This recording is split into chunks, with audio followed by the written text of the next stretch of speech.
Vprašanje za gospoda Brščiča. In sicer v Sloveniji, ko rečemo besedo zasebno, privatno, se čuti velik odpor do te besede, tako na ravni gospodarstva, na ravni šolstva, zdravstva. Imajo vse te povezave negativne konotacije, tudi beseda kapital, kapitalizem je nekaj negativnega v slovenskem prostoru. Me zanima ta vaša razlaga, kje so vzroki temu pojmu, tem posledicam in pa tudi, če lahko kakšno primerjavo naredite, kako so te pojme, lahko rekli, inkarnirali, vključili v drugih državah v tranziciji, recimo na Slovaškem ali pa na Poljskem. Ja, hvala za vprašanje. Res je, kar pravite. Dejansko določene institucije, kot je zasebna lastnina, pa ne samo zasebna lastnina, tudi družina, so bile v času komunizma izrazito pod udarom, nezaželene, in ta sovražnost do kapitala, do zasebne lastnine, tudi do družine se je seveda tudi v zadnjih 2 desetletjih vse skozi nadaljevala. Pri nas ima kapitalizem izrazito pejorativen, slabšalen prizvok. Ne govorimo, da so kapitalisti, če hočete podjetniki, pravi zmagovalci oziroma tisti, ki so največji garant socialne varnosti, da so oni tisti, ki zagotavljajo delovna mesta.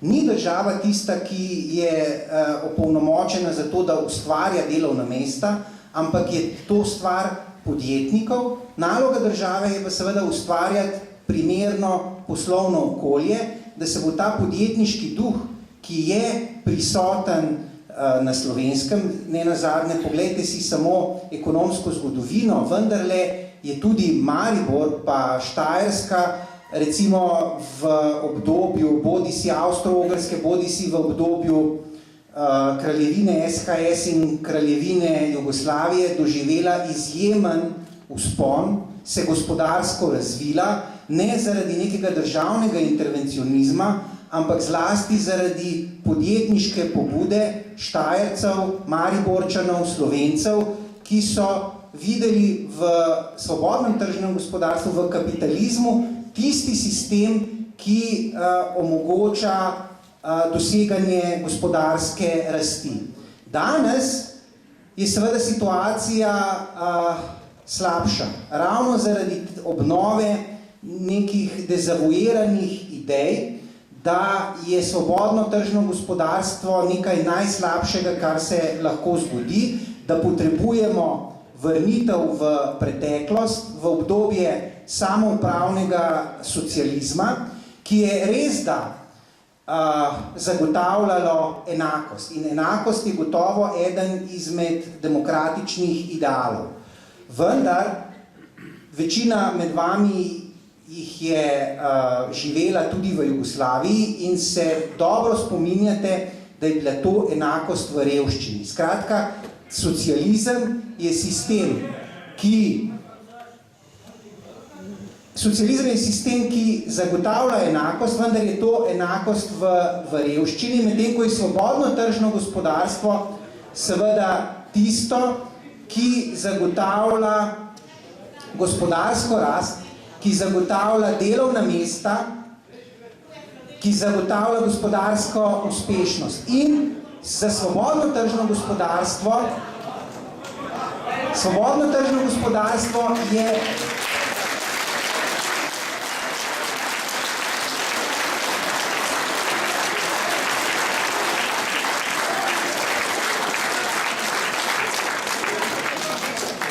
osnovano na 2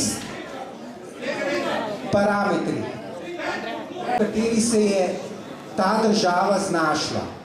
Dejstvo, da nam je bruto domači proizvod glede na leto 2008 padel za skoraj 10%.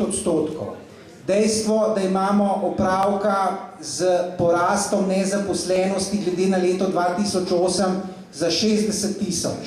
Da vedno več naših sodržavljanov živi v revščini, je pripisljiva ravno temu, da v 2 desetletjih nismo razrešili temeljnega vprašanja politične ekonomije, to je odnosa med tem, koliko zasebnega, koliko javnega, oziroma, če se drugače izrazim, kakšna naj bo vloga države. To, da imamo izjemno veliko vlogo v telekomunikacijah, kjer praktično 70% trga obvladuje država. To, da imamo izrazito večinsko državno lastništvo v bančnem sektorju, v zavarovalništvu, v infrastrukturi. Po drugi strani se pravi, da država zagotavlja storitve telekomunikacij, bančne storitve, zavarovalniške storitve. To je tisto, kar bi lahko zagotavljal trg. Ne zagotavlja pa tistega, za kar je poklicana država. In država je poklicana, da zagotavlja varnost, zlasti pravno varnost. Dejstvo, da Slovenija po 2 desetletjih ni pravna država, ne da nimamo več pravne države, ampak je nismo imeli vse od leta, če hočete, 1941, če ste še nekoliko bolj radikalni, od leta 1918. To brezpravje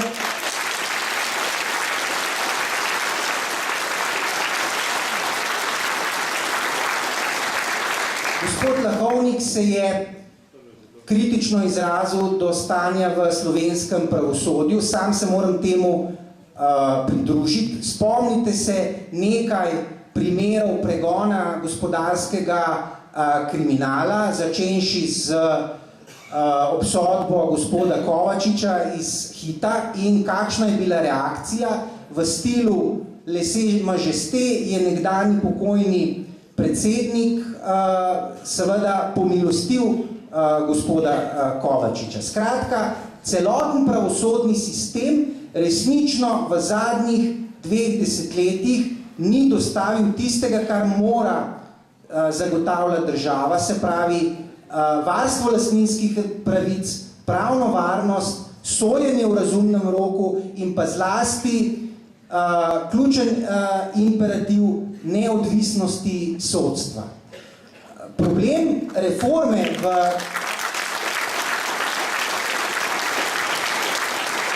v sodstvu je seveda v tem, da je sodstvo neodvisna veja oblasti in formalno pravno imamo neodvisno sodstvo. Vendar je izpolnjena samo tako imenovana zunanja neodvisnost, se pravi, da tako izvršna kot zakonodajna oblast ne posegata v sodno vejo, ni pa izpolnjena notranja neodvisnost, to je tista predanost sodnikov k pravičnosti, k idealom univerzalnega humanizma in liberalno-demokratske ureditve.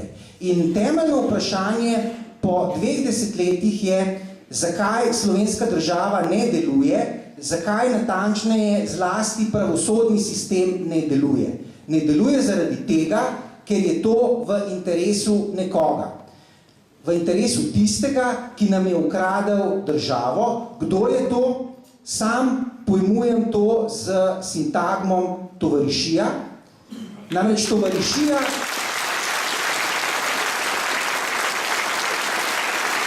je zato, da bi tisto, kar je Karl Marx poimenoval kot prvotna akumulacija, to je razlastitev proizvajalcev, potrebovala dvoje. Najprej potrebni pogoj, nedelovanje pravosodja, ugrabitev države, če želite, pa to ni bilo dovolj. Zadostni pogoj za prvotno akumulacijo je bil pojavnost političnih kreditov. Se pravi, kreditov, ki so bili bodisi neustrezno zavarovani, oziroma to, kar se izkazuje v zadnjem času, ne samo, da niso bili ustrezno zavarovani, ampak marsikateri od tovarišev ni imel namena teh kreditov sploh odplačati. In odtod potem oropanost države, odtod to, da imamo po oceni Ministrstva za finance 4 milijardno luknjo slabih kreditov. Mi, poglejte, nimamo problema sistemske bančne krize. Če boste pogledali delež slabih kreditov, ki jih imajo tuje banke v Sloveniji, je na ravni 9%. To je primerljivo z ostalimi evropskimi državami. Nekatere imajo več, druge manj. Problem so državne banke, ki pa resnično in ekstremis odstopajo navzgor, zlasti največji Nova Ljubljanska banka in NKBM, kjer je delež slabih kreditov več kot 20%, se pravi, da vsak 5. evro, ki je posojen, zelo verjetno ne bo povrnen in sedaj ne bi bili seveda pozvani davkoplačevalci na krpanje teh lukenj. In zato je tisto, kar je resnično kvalitetnega v slabi banki, ne toliko to, da po mojem seveda zažene ponovno kreditno aktivnost, ampak zlasti to, da omogoča sankcioniranje gospodarskega kriminala. Gospodarskega kriminala največjih razsežnosti,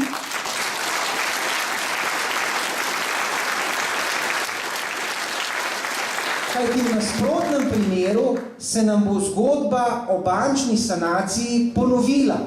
Čez 2, morda čez 5 let se bomo zbrali na istem mestu in razmišljali o tem, ali sanirati banke z dokapitalizacijo ali z novo slabo banko. Skratka, prekiniti moramo s to incestno prakso povezave politike, bank in gospodarstva.